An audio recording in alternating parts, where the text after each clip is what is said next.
وعلیکم السلام ورحمۃ اللہ وبرکاتہ، کیسے ہو یا اللہ یار صاحب؟ اللہ تعالیٰ کا احسان ہے، تھینک یو سر، اللہ آپ کو جزائے خیر دے۔ کہاں سے جی وہ کال کر فرمایا رہے آپ نے؟ تھے، جی میں کے پی سے بات کر رہا ہوں۔ جی سر، کے اللہ آپ پی کو سلامتی دے۔ اللہ سلامتی دے، بہت مہربانی کہ آپ نے کال کیا فاروق صاحب، کیا حکم ہے؟ اچھا اچھا، میرے کو سوالات ہے جی، تو پہلے آپ سنیں نا، پھر بعد میں آپ جواب دیجیے نا۔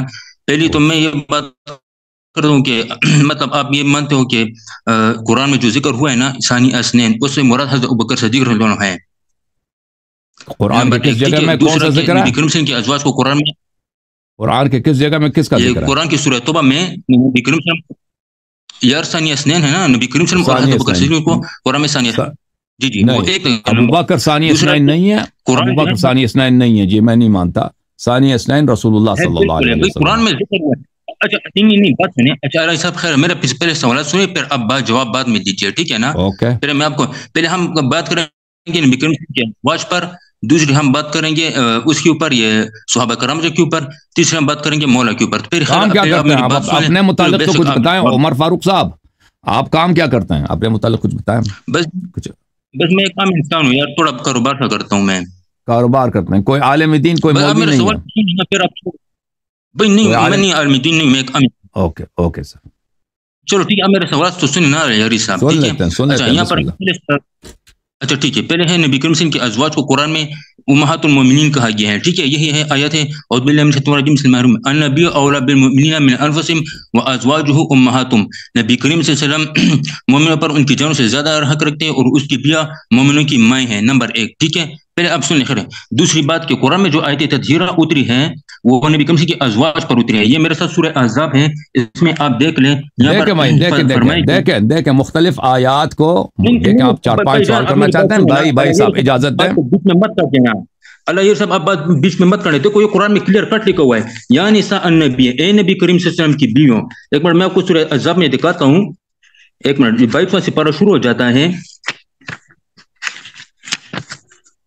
ایک منٹ سوری یار، ہاں یہ، یا نساء النبی لستن کاحد من النساء ان اتقیتن فتخضعن بالقول ویطمع الذی فی قلبہ مرض وقلن قولا معروفا وقرن فی بیوتکن، اور اپنے گھروں میں قراری سکونت اختیار کرو۔ یہاں پر بیوتکن کا لفظ ہے، بیت کا لفظ نہیں آیا ہوا ہے، آپ یہ دیکھ لیں، وقرن فی بیوتکن ولا تبرجن تبرج الجاہلیۃ الاولی واقیمن الصلاۃ واتین الزکاۃ واطیعن اللہ ورسولہ انما یرید اللہ، بے شک اللہ ارادہ رکھتا ہے، لیصرف عنکم الرجس، تاکہ ہم سے گناہوں کو دور کرے، اہل بیت والوں کو، ویطہرکم تطہیرا، کو پاک کرے پاکی کے ساتھ، ٹھیک ہے؟ یہ آیت تطہیرہ جو ہے یہاں پر یا نساء النبی کا ذکر ہوا ہے، نبی کریم صلی اللہ علیہ وسلم کی بیویوں کا ذکر ہوا ہے، ٹھیک ہے؟ اور کوشش کریں آپ تفسیر مت اٹھائیں، کیونکہ یہاں پر باقاعدہ ہوا، اور پوری رکوع جو ہے نا وہ کل ازواج کا کے اوپر ہے، پوری رکوع نبی کریم صلی اللہ علیہ وسلم کے ازواج پر اتری ہوئی ہے، ٹھیک ہے؟ اور دوسری اوکے بات سن کہ لو نبی بھائی، کریم صلی اللہ علیہ وسلم کو، سن لو اب سن لو، تین آیتوں کا ذکر کیا نا، اس میں ٹائم لگتا ہے۔ آپ میری بات کو پہلے سنیں نا، پھر آپ جواب دیتے جائیے بھائی، آپ جواب دیتے جائیے، پہلے میں سوال کروں خیر اللہ سے، پھر آپ دیتے۔ نہیں، اچھا تین آیتوں کا سن لو نا، تین آیتوں کا سن لو پھر مزید سوال نا، اس میں ٹائم لگتا ہے نا بھائی، پہلے ان تین چلو آیتوں ٹھیک کا ہے، آپ سن لیں، آپ رک جائیں ادھر، میں جواب دے دیتا ہوں، پھر میں آپ کو لے کے آؤں گا ادھر انشاءاللہ اللہ۔ دیکھیں پہلی جو آیت ہے، آپ کہتے ہیں سورہ توبہ میں ثانی اثنین ابو بکر، ہم نہیں مانتے ثانی اثنین ابو بکر، ثانی اثنین رسول اللہ صلی اللہ علیہ وآلہ وسلم ہے، دو میں سے دوسرا رسول اللہ صلی اللہ علیہ وآلہ وسلم ہے، ٹھیک ہے نا؟ اس میں دو میں سے دوسرا پیغمبر ہیں، اور اس میں ساتھ والا جو رسول پاک صلی اللہ علیہ وسلم کہتا ہے وہ ابو بکر ہے۔ ثانی یہ حال ہے، اذ اخرجہ الذین کفروا ثانی اثنین، اس کو کافروں نے نکال دیا، کس کو؟ نبی صلی اللہ علیہ وآلہ وسلم کو، اس حالت میں کہ وہ دو آدمیوں میں سے دوسرا تھا، دو آدمیوں میں سے دوسرا تھا۔ تو یہ اللہ تعالیٰ نے نبی صلی اللہ علیہ وآلہ وسلم کو دوسرا بنا دیا، تاکہ آپ لوگ بعد میں نہیں کہنا، اگر ابو بکر کو دوسرا بنا دیتا، نبی کو اول بنا دیتا، تو آپ کہتے ہیں کہ کیا کہتے ہیں؟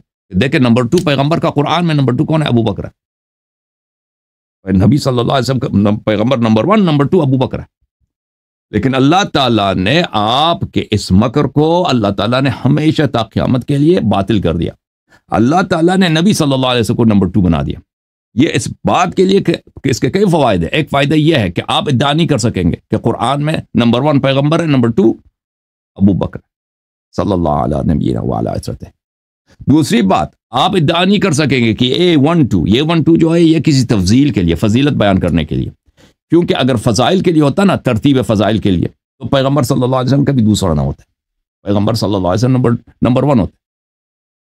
تو پتہ چلا کہ یہ ترتیب فضائل کے لیے بھی نہیں، بیان فضائل کے لیے، صرف مجرد عدد بیان کرنے کے لیے، دو آدمی ہیں وہاں پر، ٹھیک ہے نا.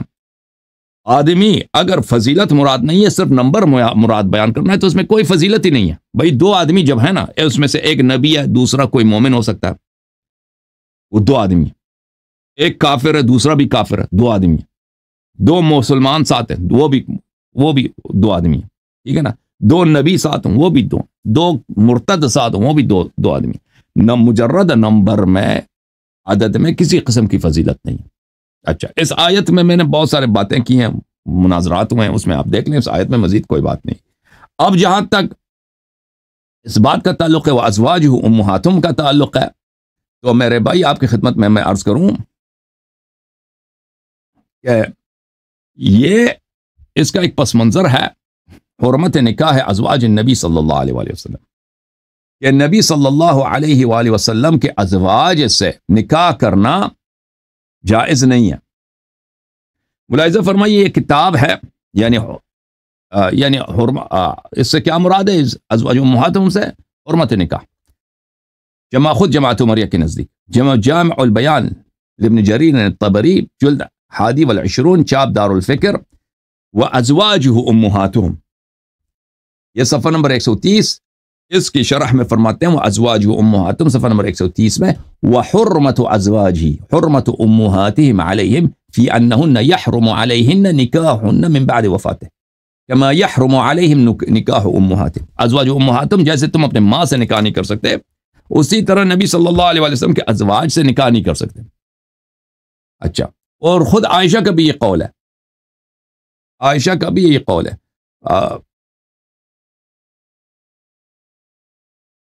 اور بہت سارے مفسرین کا یہ فرمائشات ہے. میں آپ کو دکھا دوں. مثلا یہ کتاب الام ہے لمحمد ابن ادریس الشافعی، الجزء السادس، سنہ 2001 میں چھپی ہے. وازواجہ امہاتہم، صفحہ نمبر 364.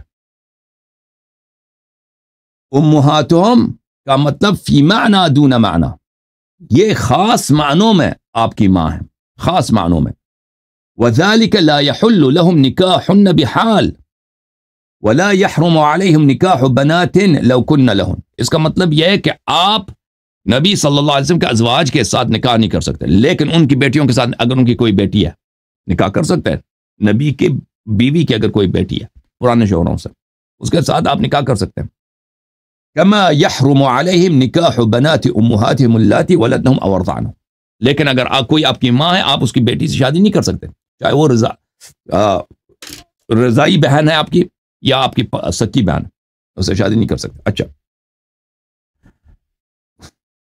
میں سے زیادہ اس پہ وقت نہیں لوں گا. ایک اور میں آپ کو خدمت میں بتاتا ہوں.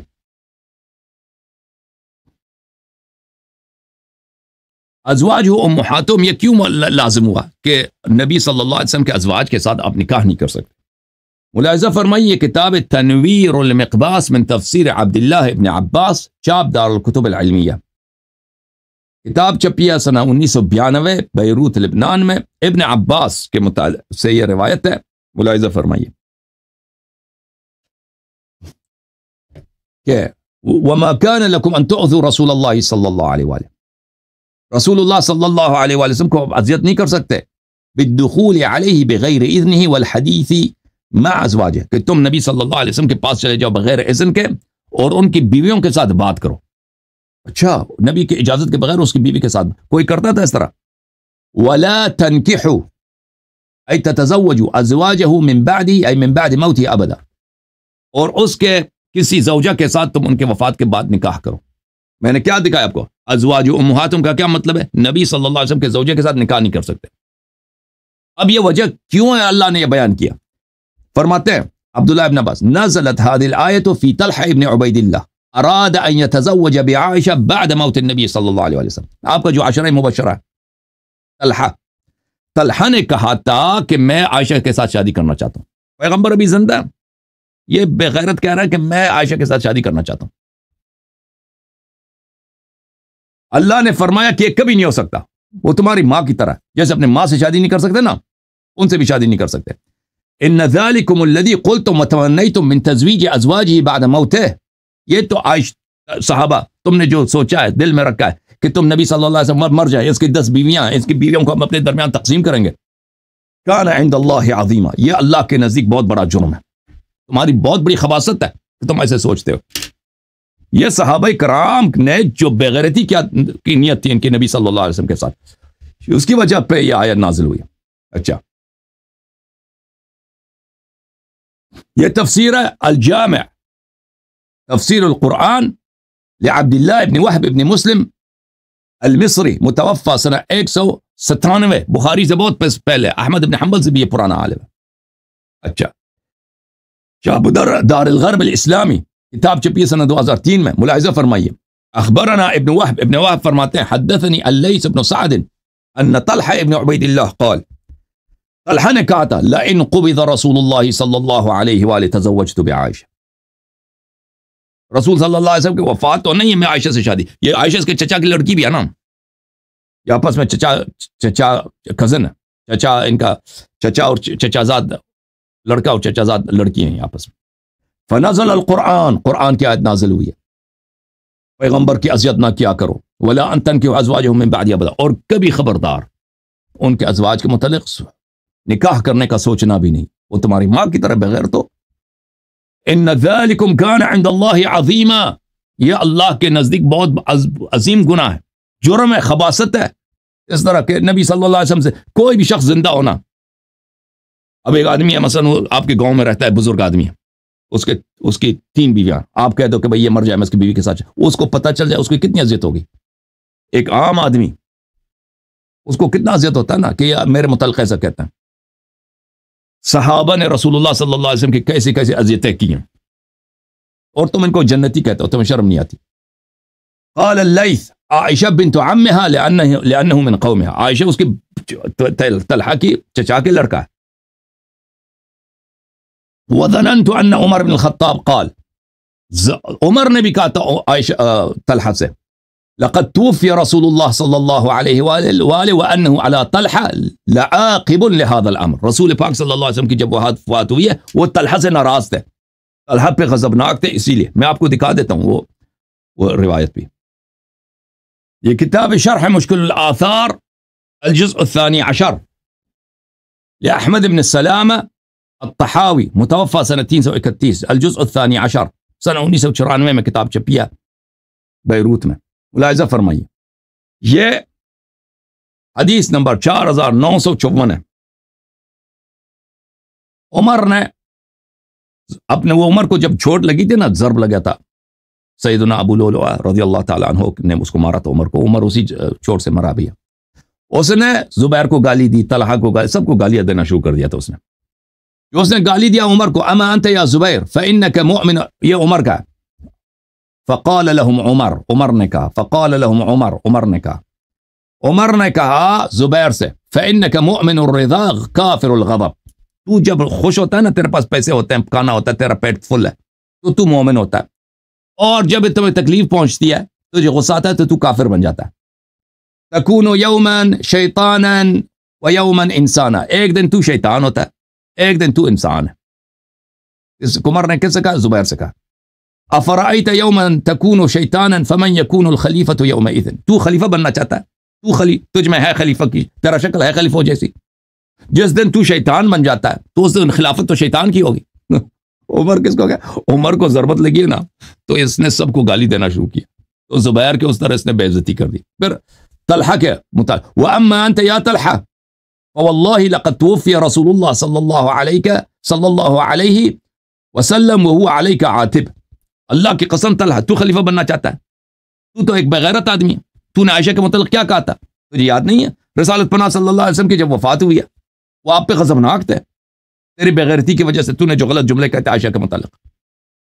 یہ تفسیر ہے میرے محترم ناظرین، تفسیر القرآن الکریم لابن ابی حاتم الرازی، چاپ مکہ المکرمہ، مقدمہ مصنف کا ہے، کہتا ہے فاختحریت اخراج ذلك باصح الاخبار اسنادا، میں نے اپنے اس کتاب میں صحیح ترین احادیث جو مجھے ملے میں نے جمع کیے۔ اچھا، صحیح ترین احادیث میں کیا ہے؟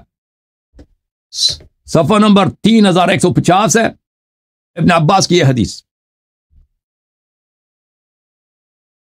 وما لا كان لكم ان تؤذوا رسول الله صلی اللہ علیہ وآلہ ولا ان تنكحوا ازواجه من بعده ابدا، نزلت في رجل هم ان يتزوج بعض نساء النبي صلی اللہ علیہ وآلہ وسلم قال سفیان ذکر عنها عائشہ. یہ ایک شخص کے متعلق نازل ہوا ہے جس نے کہا تھا میں پیغمبر کی بیویوں سے اس کے وفات کے بعد شادی کر لوں گا. سفیان ثوری نے کہا یا سفیان بن عیینہ نے کہا کہ یہ تو عائشہ کی بات ہو رہی ہے. پھر عبد الرحمن ابن زید ابن اسلم سے روایت ہے کہ پیغمبر صلی اللہ علیہ وسلم کو خبر ہوا, پتہ چلا ان رجلا یقول, یا ایک صحابی اس طرح کے جملے کہہ رہا ہے ان توفی تزوجت فلانۃ من بعد, کہ اگر پیغمبر کی وفات ہو جائے تو میں فلانہ سے شادی کر لوں گا فوراً. فکان ذلک یؤذی النبی صلی اللہ علیہ وسلم, یہ پیغمبر صلی اللہ علیہ وسلم کے لیے باعث اذیت تھی. تو یہ آیا نازل ہوئی ہے کہ یہ تو تمہاری ماں کی طرح, اب بغیرت ہو, اپنی ماں سے شادی کرو گے, اپنے ماں سے شادی کرو گے بغیرت ہو, تمہارے حرام ہے کبھی یہ سوچنا بھی, یہ بہت بڑا جرم ہے. اس کے بعد والی حدیث دیکھو, سودی نے روایت کی ہے بلغنا ان طلحہ ابن عبید اللہ, اللہ اللہ اللہ اللہ اللہ اللہ, کون تھا وہ؟ طلحہ تھا, طلحہ ابن عبید اللہ التیمی, ابو بکر ابن ابی قحافہ التیمی, یہ چچا کے لڑکے, ابو بکر کا چچا کا بیٹا ہے. طلحہ نے کہا تھا ایحجبنا محمد عن بنات عمنا صلی اللہ علیہ وآلہ وسلم. یہ دیکھیں کہتا حجاب کیوں نازل ہوئی ہے, مجھے کیوں منع کرتا ہے کہ میں اپنے چچا کی لڑکی کے ساتھ بات نہیں بات کر سکتا. عائشہ تو میری چچا کی لڑکی ہے, یہ محمد کون ہے صلی اللہ علیہ وسلم, ہمیں منع کرتا ہے کہ ہم اپنے چچا کی لڑکی کے سے بات نہیں کرتے. کہتے ہیں حجاب نازل ہوئی, ادھر بغیر اجازت کے نہیں آ سکتے. وَيَتَزَوَّجُ نِسَاءَنَا, اس نے ہمارے کزن کے ساتھ شادی کی ہے, ہمارے عورتوں کے ساتھ وہ شادی کرتا ہے. یہ کون ہے یہ شخص؟ لَإِنْ حَدَثَ بِهِ حَدَثٌ لَتَنَتَزَوَّجَنَّ نِسَاءَهُ مِنْ بَعْدِهِ, اگر اس کو کچھ ہو گیا, اس نے نہیں کہا رسول اللہ, اس کو بولا پیغمبر کا, اتنا ان کے لیے خفیف تھا. یہ شیعوں کی کتاب ہے بھائی, یہ تمہاری کتاب ہے, ڈوب مرو اور ڈوب مرو, صحابہ کا نام لیتے ہو. اگر یہ شخص مر گیا تو میں اس کو بیوی کے ساتھ شادی کروں گا, بیویوں کے ساتھ شادی کروں, بیوی نہیں بیویوں کے ساتھ, نساءہ, اس کے فوراً بعد میں اس کو بیویوں کے ساتھ شادی کروں گا. ادھر پھر ایک اور روایت اسی معنی پر, نزلت فی رجل قال ہی عائشہ. اچھا تو میرے محترم ناظرین, مختصار کے ساتھ یہ آیہ ازواج امہاتہم کو متعلق. اب آیہ تطہیر کے متعلق, آیہ تطہیر کے متعلق عرض کرتے ہیں. یہ کتاب ہے المستدرک علی الصحیحین للحاکم النیسابوری, الجزء الثالث, شاب دار الفکر, کتاب چھپی ہے سنہ 2009 میں. یہ صفحہ نمبر 357. ومن مناقب اہل بیت رسول اللہ صلی اللہ علیہ وسلم, اہل بیت رسول صلی اللہ علیہ وسلم کے مناقب. هذا حدیث صحیح علی شرط البخاری, یہ حدیث صحیح ہے بشرط بخاری. کس نے کہا؟ حاکم نے کہا. حدیث کون سا ہے؟ 4763.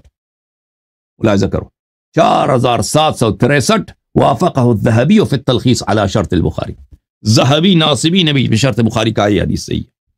اچھا اور بھائی, عن ام سلمہ قالت نزل فی بیتی نزلت, یہ آیہ میرے گھر میں نازل ہوئی ہے. انما یرید اللہ لیذھب عنکم الرجس اہل البیت, یہ میرے گھر میں نازل ہوئی ہے, عائشہ کے گھر میں نازل ہوئی, فلانے کے میرے گھر میں نازل ہوئی. ام سلمہ رضی اللہ عنہا کہتی ہیں جب یہ آیت نازل ہوئی ہے, قالت فارسل رسول اللہ صلی اللہ علیہ وآلہ الى علی وفاطمہ والحسن والحسین قال هؤلاء اہل بیت. جب یہ آیت نازل ہوئی ہے تو اللہ نے, رسول اللہ صلی اللہ علیہ وسلم نے مجھے کہا فوراً جاؤ بلاؤ, فوراً جا کے بلا لو. کس کو بلاؤ؟ علی علیہ السلام کو, ابو بکر کو نہیں, عمر کو نہیں, عائشہ کو نہیں, فلان, نہ, علی علیہ السلام کو, فاطمہ علیہ السلام کو, حسن علیہ السلام کو, حسین علیہ السلام کو. جب سب آ گئے تو کہا اہل بیت یہ اس آیے میں جس اہل بیت کا یہ ہے. اچھا میں اس سے مزید وقت نہیں لیتا. آپ نے جو استدلال کیا ہے, ترتیب آیات سے, اور بھائی اس طرح نہیں ہے, اس طرح نہیں ہے کہ آیات جو ہے ابھی جو موجودہ ترتیب ہے یہ ترتیب نزول ہے اور یہ آیات اکٹھے نازل ہو گئے. یہ ترتیب جو ابھی قرآن میں ترتیب ہے, یہ ترتیب جمع اس کو کہتے ہیں, ترتیب تلاوت کہتے ہیں, اس کو ترتیب نزول نہیں کہتے ہیں. ترتیب نزول قرآن کا اور ہے. سب سے پہلا جو سورہ قرآن میں نازل ہوا ہے وہ کون سا سورہ ہے؟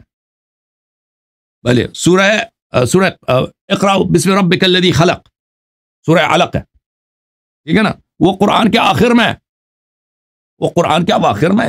ترتیب قرآن ترتیب جمع نہیں ہے. ترتیب جمع ہے، ترتیب تلاوت ہے، یہ صحابہ کا اجتہاد ہے، یہ اللہ نے اس ترتیب سے نازل نہیں کیا۔ ملاحظہ فرمائیے کہ ایک آیا ہے مختلف لوگوں کے لیے آیا ہے۔ یہ سورہ بقرہ ہے، سورہ بقرہ میں یہ آیت نمبر 187، احل لکم لیلۃ الصیام الرفث الی نسائکم۔ ایک ہی آیت ہے کہ اس کے نزول کے مختلف مراحل ہیں۔ اچھا، اس آیت میں ایک فقرے کو میں لے لیتا ہوں، پورے فقرات کو نہیں لیتا۔ وَكُلُوا وَاشْرَبُوا حَتَّى يَتَبَيَّنَ لَكُمُ الْخَيْطُ الْأَبْيَضُ مِنَ الْخَيْطِ الْأَسْوَدِ مِنَ الْفَجْرِ ثُمَّ أَتِمُّوا الصِّيَامَ إِلَى اللَّيْلِ۔ کہ کھانا پی لو، کھانا کھا لو اور پانی پی لو اس وقت تک کہ تمہیں سفید اور کالا داغا نظر نہ آئے۔ اچھا، یہ بخاری ہے بھائی، بخاری چاپ دار احیاء التراث العربی، کتاب چھپی ہے سنہ 2001 میں۔ ملاحظہ فرمائیے یہاں پر صفحہ نمبر 337، سہل ابن سعد کہتے ہیں یہ آیت جب نازل ہوئی ہے، کلوا واشربوا حتی یتبین لکم الخیط الابیض من الخیط الاسود ولم ینزل من الفجر۔ من الفجر اللہ نے نازل نہیں کیا، صرف اتنا نازل کیا کھا لو پی لو جب تک تمہیں سفید داغا کالے داغے سے نظر نہ آئے۔ من الفجر نہیں بولا اللہ نے۔ صحابہ کیا کرتے تھے؟ صحابہ داغا رکھتے تھے، بھائی داغے کی طرف دیکھتے ہیں کہ کالا سفید کب نظر آتا ہے، روشنی کب ہو جاتی ہے۔ پھر اللہ نے کہا، پھر اس کے بعد اللہ تعالیٰ نے نازل کیا من الفجر۔ اللہ نے نازل کیا، داغے کی بات نہیں ہو رہی جو کپڑے والا داغا ہوتا ہے، یہ آسمان میں جو لکیر ہوتی ہے فجر اور رات کی لکیر، اس سے مراد یہ ہے، ٹھیک ہے نا، من الفجر نازل کیا۔ ایک ہی آیا ہے، مختلف مراحل ہے۔ یہ کتاب ہے الاتقان فی علوم القرآن للسیوطی، طبع دار الفکر، کتاب چھپی ہے سنہ 2008 میں۔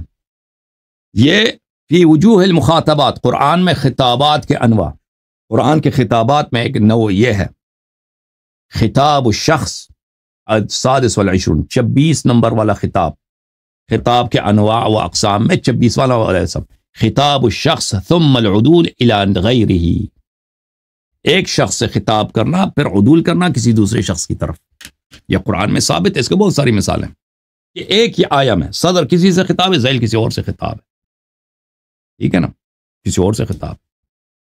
تو یہ کہ ترتیب آیات سے آپ دلیل لے کے آتے ہو کہ ازواج کے لیے، وہی یہ آپ کی جہالت ہے، آپ کے علماء، آپ کی جہالت نہیں، آپ کے علماء کی فنکاری ہے، جہالت اور فنکاری ہے کہ آپ کو ایسے ہی جھوٹی باتیں وہ سناتے ہیں اور سمجھاتے ہیں اور سمجھتے ہو، تم سمجھتے ہو دین یہ ہے، قرآن یہ ہے، نبی صلی اللہ علیہ وسلم یہ ہے۔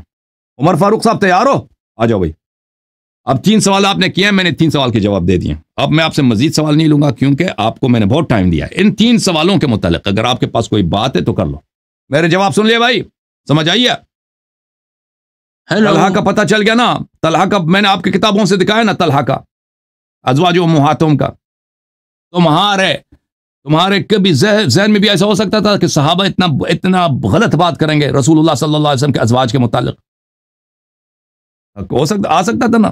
تم اب شیعوں کو ملامت نہیں کرنا، شیعہ اگر کہتے ہیں کچھ صحابہ غلط لوگ تھے، کچھ صحابہ صحیح تھے، تو اب شیعوں کی تصدیق کرنا آج کے بعد، ٹھیک ہے نا۔ جو نبی صلی اللہ علیہ وسلم سے اس طرح بےغیرتی کر سکتا ہے اور اللہ تعالیٰ قرآن میں آئے تو اس کے لیے نازل کر لیتا ہے، تو تم کبھی نہیں کہنا کہ صحابہ سب اچھے ہیں۔ ازواج امہاتہم کا مطلب بھی پتہ چلا نا۔ عمر فاروق بولو کیا جواب ہے؟ خاموش ہے عمر فاروق۔ عمر فاروق چپ گیا بھائی کیمرے سے۔ عمر فاروق کی گل ہے بھائی؟ ہاں جی کچھ سمجھ آئی میرے جواب؟ میں آپ کو گستاخی کی نا، آپ میری بات سنو، میں آپ کو آیات بتا رہا ہوں۔ نہیں میں نے گستاخی، میں نے آپ کی کتابیں پڑھی ہیں، اس طرح نہ بولو کہ میں نے دیکھو میں نے جو پڑھا ہے آپ کی کتاب سے پڑھا ہے، تم بے انصافی نہ کرو۔ گستاخی ہے، انہوں نے جو پیغمبر سے گستاخی کی اس کو گستاخی نہیں کہتے۔ تمہارے عقل کہاں ہے؟ عمر فاروق جنہوں نے نبی صلی اللہ علیہ وسلم کے ناموس کی بے عزتی کیا، بےغیرتی باتیں، اس کو نہیں کہتے، مجھے کہتے ہو کہ میں نے گستاخی کیا؟ تمہارا عقل کہاں؟ بولو۔ وہ جب رسول صلی اللہ علیہ وسلم گھر سے باہر نکلے تو مومنین کے قتال کے لیے جگہ بنا رہے تھے، یہ سورہ بدر کیوں پر کرو؟ بدر صبح کو تم دوسرا آیت لے کے آئے نا، میں نے کہا میں مزید اسی آیت 3 آیتوں پہ بات ہوئی، اس کا جواب دے دو۔ میں کسی ٹیپ ریکارڈر ہوں، اس سے بات کر رہا تھا، آپ کو پتہ ہی نہیں چلا میں نے کیا کہا۔ سورہ بدر میں آئے، غزوہ بدر میں چلے گئے،